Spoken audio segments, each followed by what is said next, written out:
Good morning. It's I think it's August 31, 2024.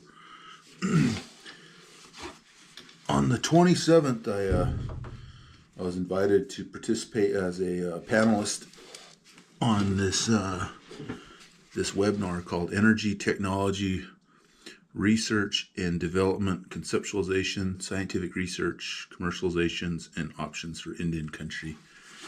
And I mean, that's a big topic, right? And we didn't have a chance to really cover a lot of things related to that, and I wanted to make a video, kind of give some thoughts about it. Before I went to that panel, I asked my wife what she thought of technology and what does Indian country need in that regard. And she told me the first thing that comes to her mind is the cost. And yeah, that's an important topic, and so that's what I wanted to make this video on: is how do tribe members go about paying for the cost of technology? Because technology costs are up there. I mean, if you think about how much you pay for your internet, how much you pay for your computer, how much you pay for software, how much you pay for your phone, how much you pay for your software as a service, SaaS, for the apps and stuff you have on your phone, it all adds up.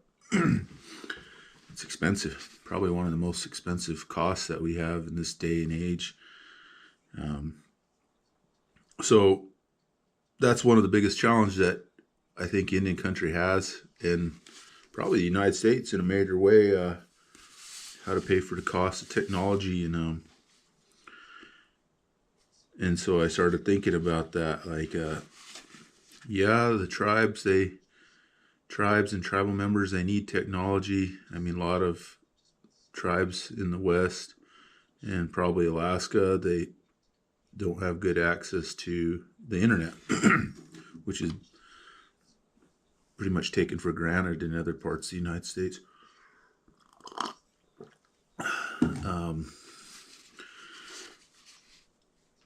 And so it's more about how do you pay for it? And so I started thinking, how could tribes get involved in paying for their technology? And just some quick ideas. I want to get into some more interesting ones towards later, but some quick ideas are, well, of course, there's federal programs, federal grant opportunities, and that are available to tribes. Now, one of the things that tribal governments lack in that regard is often lack is the capacity to develop these proposals and go after these proposals. They're usually they require someone that has a really good knowledge of the subject area and has the ability to do technical writing, and that's one aspect of it. Now, if you're an individual tribal member and you just live on a reservation, for example, those kind of are not available to you because you have to have the tribal government approve it, and that's how they usually put these proposals out.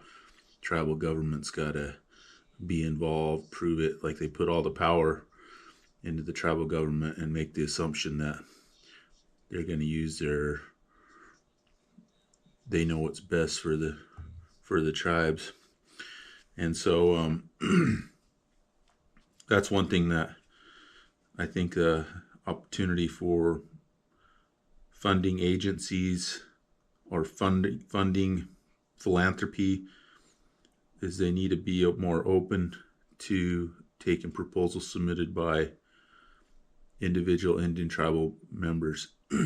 Now, there's also a problem there, because you'll have a bunch of non-Indians who claim to be Indian submitting proposals, and they call those pretendins, and They're usually highly educated. They see a business advantage and they take advantage of it. And all they got to do is self-identify. And in this day and age, you have everybody who's have an identity crisis, and or they're wanting to be somebody who they're not. And so I think in that regard, they should require a tribal ID card or something, and just to prove that they're a member of a federally recognized tribe. That's just my personal opinion. The other thing is, so there's that. There's federal programs. It's the biggest funder, and you get crafty on that. There's some other ideas to fund this.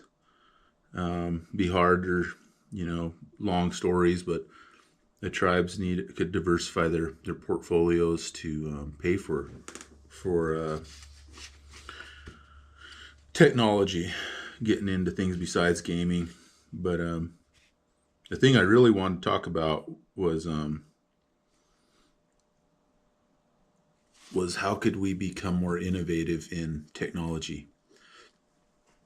And so I was thinking about that, like, all right, you got technology out there, and that's where the federal funding's at. A lot of that is like they want innovative technology, something that's better. And usually what is developed and designed, as you know, is probably minimal cost put into it and maximum returns. So the biggest bang for the buck. And so you get these technologies that are developed that are ugly. Just you get these big gigantic wind turbines, big white wind turbines across the beautiful western landscape, or you got these big solar arrays out there in the desert, and or you got a big gigantic dam that blocks a beautiful pristine river that had salmon, and all the pollution and algae and everything goes in there. Or you have nuclear reactors that make waste that is pretty much, they haven't come up with technology to deal with that waste. And so there's really like no silver bullet, and the technologies that we make, in my opinion, are very ugly. They're not built in harmony with the land, with the animals, the water, the air. They're kind of, I guess they're ugly, and they're robbing these energies in kind of an ugly way. And it seems like we could do better there. It'd be nice if funders or investors started thinking about how can we incorporate art, efficiency, and engineering into our energy and biodiversity. How could we do that? And it's often just focused on industry. If you see these proposals that are put out, they're usually strong focus on grid tie integration or industry. I think there's problems with that. For example, I saw a report out that said if the United States, if nine large subsystems in the United States were attacked from like a terrorist attack, the whole country would black out. That's how vulnerable our grid system is. And so I really wonder, well, I kind of know why, but the focus of federal funding and research and energy is really strongly focused on grid grid tie, and you got to know, you realize that these are corporations and individuals that have a lot of money that could fund political campaigns and get the research to focus on sustaining their businesses and their basically their monopolies. Now, a more resilient system, in my opinion, and a system that's better for national security and individual independence would be to develop these energy producing systems residentially. And maybe there needs to be programs established where individuals wean themselves off the grid and they start taking care of their own system. And so some of you probably say, no, no, no, I don't want to take care of that. I don't have the capacity to take care of that. And I think, I guess that's probably true in some cases, but not all cases. But you might have to do it anyway. The way things are going, the demands for energy, you're going to see more impacts from climate change, more cyber attacks, more problems with like extreme weather events and higher demands upon energy. Grid system is probably not going to be able to provide with growing populations and all the issues that are going on. And so I think we need to get ahead of that and start, whether the government mandates it or not, or makes it, and they probably won't, but I think individuals should start thinking about that. It's also good to do that because it gets people out of their house. It gets them to start thinking about their own independence. It gets their mind working on how to hook this thing up, maintain it, take care of it, so it provides power for them. Our country is basically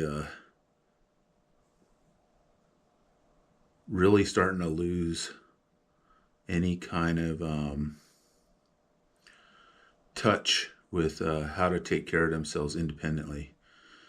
And a lot of us are glued to the computer or the TV. We stay in the house all day and we expect everything to be provided for us. And things are going to start changing where you're going to have to start getting on top of it. And it's good for you. It'll help you burn some calories. It'll help you make yourself feel like you're important and you have a purpose. I think there's a lot of people out there that don't have purposes. When they don't have purposes and they kind of lose themselves and they get involved in things like drugs or other things. And so we need more of that. And so it'd be good. It'd be good for you to start thinking about these things, how to take care of your family and yourself better. So, innovation on technology. So, in art. Now, I was reading this book here. It's on teepees. And I really like teepee. It's beautiful. I mean, if you, they're really resistant to wind, and they draft. They're mobile, and they have a really specific function. And I started, before I read this book, I was trying to get some research funded at Idaho National Lab. I wanted to try to develop and I don't know about this design. This is an early design I put together, but the black here these are solar panels, and then know if I like that. I think that's kind of ugly, but that's supposed to be like a wind turbine. And I was trying to think of like, okay, a tree, the leaves of a tree are really good at capturing wind. And so I was thinking, maybe we'll put like some kind of these things. And then these are like a meteorological station. And this would be like your control box or control room. But what I was originally thinking was, how could we use meteorological information and computer, machine learning, solar, wind. Oh, the blue here, this is air to draft and cool these panels, because as they get hotter, they they're not as efficient. So the air drafts and cools it, and so.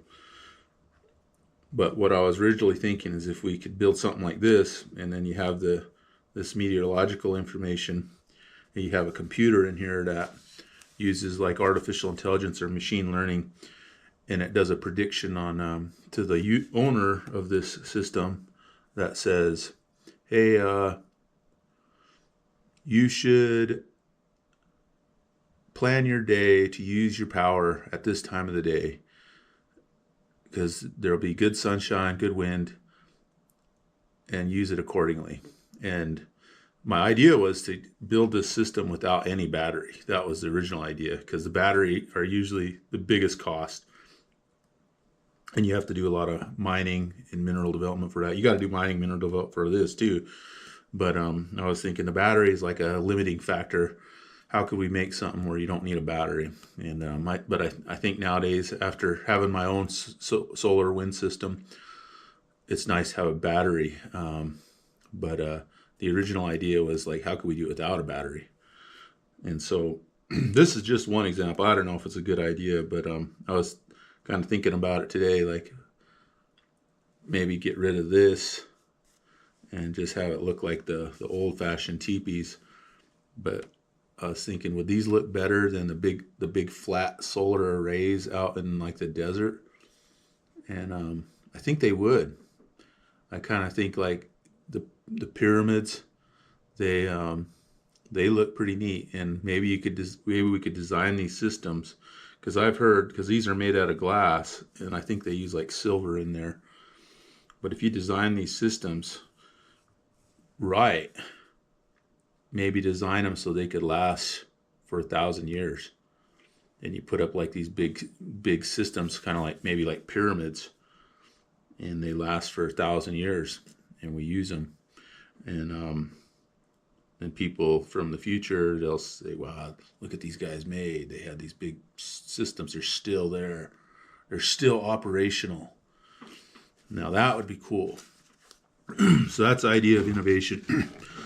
And the other thing I was thinking about was there's different things you could do. I don't got a marker here, but another thing I was thinking about is like, you got these ugly dams in the river, kill salmon, and mess up the wild scenic rivers. And maybe what you could do there is I'll get rid of the dams, of course. But what if we made like these rocks, or things that look like rocks that have turbines or that they spin, and you plant those all along the river or throughout the river, and as the water flows, they turn, and they turn. I mean, there'll probably be a lot of operational issues there, but I bet you could generate more power that way than you could with the dam. If they were placed all along the river throughout the whole stretch in a free-flowing river, I bet you could generate more power that way, because there'd be more of them. And then, now I don't know, I haven't really thought this one out too well, but that would be an idea. And then you'd have your free-flowing river. The design would be like a rock, and so basically it would provide a type of habitat the habitat for wildlife would be there. And another part of my research, like to INL, is I was looking at the effects of algae growth. And so when you had farms, when they put nitrogen and phosphorus on their farms, it will pollute the river, and you get a lot of algae growth, especially when it gets hot.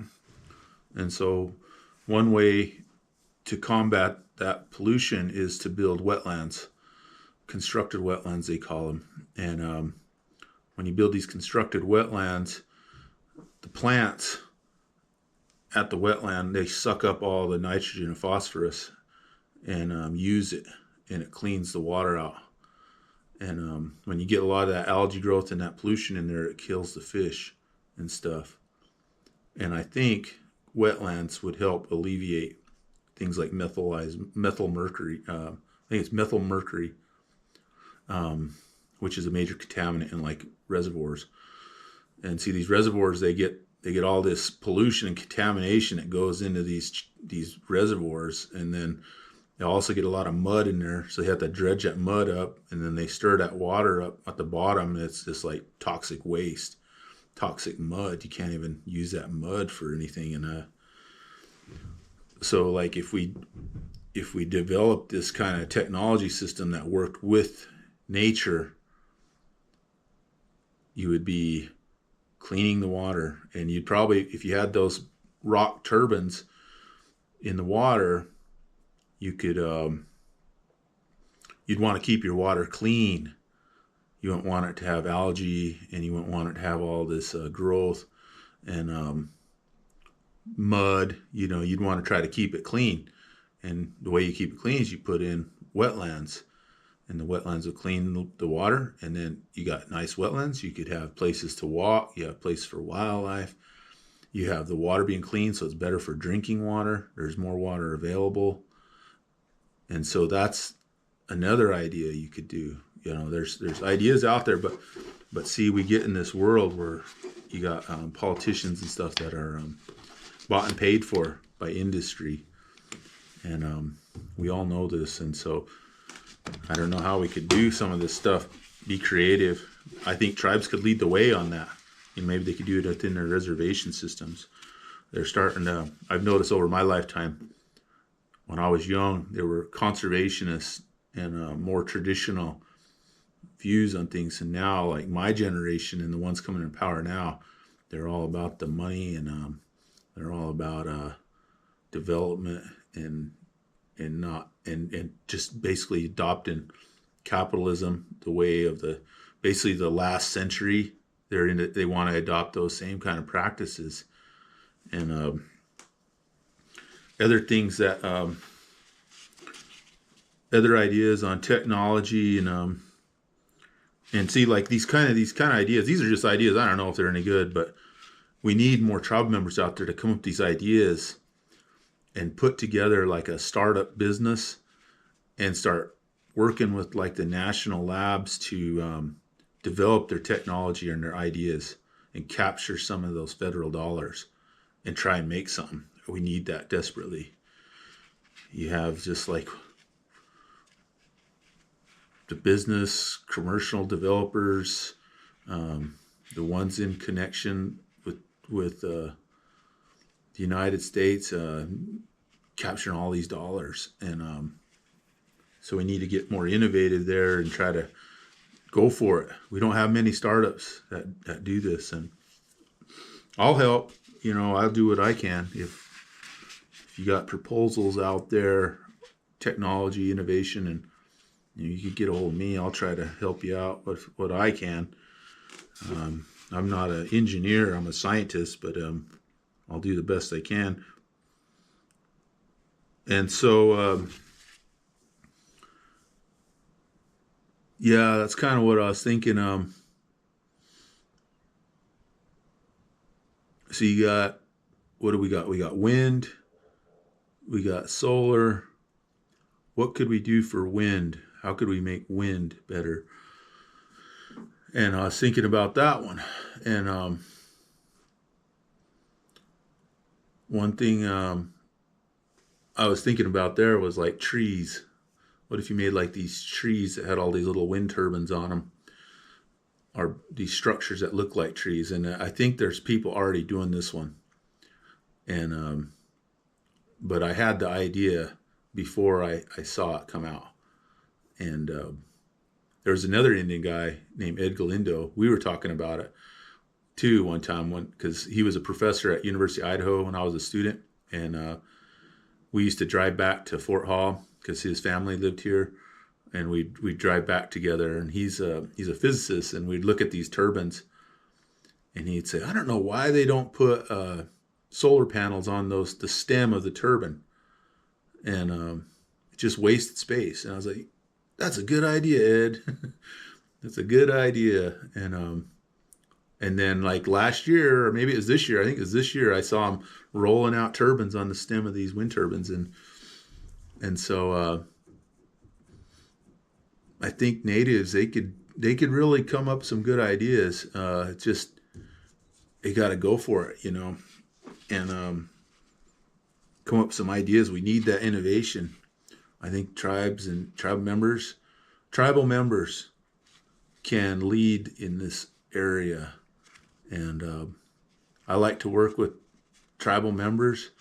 I've had my difficulties with tribal governments, and the federal government, that's like who they want to work with. Tribal governments, they're on their side. And well, the tribal governments won't say it, but that's who they work with. And I think we need to have more opportunities for tribal members with their tribal ID card.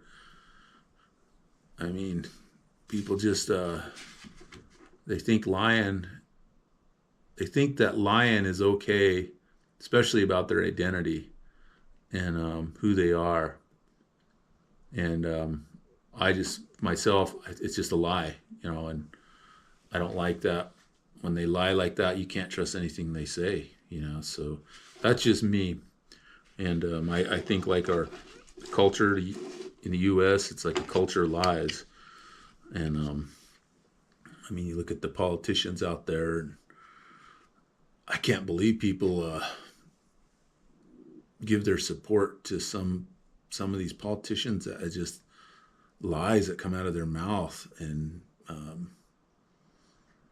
toxic rhetoric, and that's who they support. I just can't believe that a decent human being would support someone that's dishonest.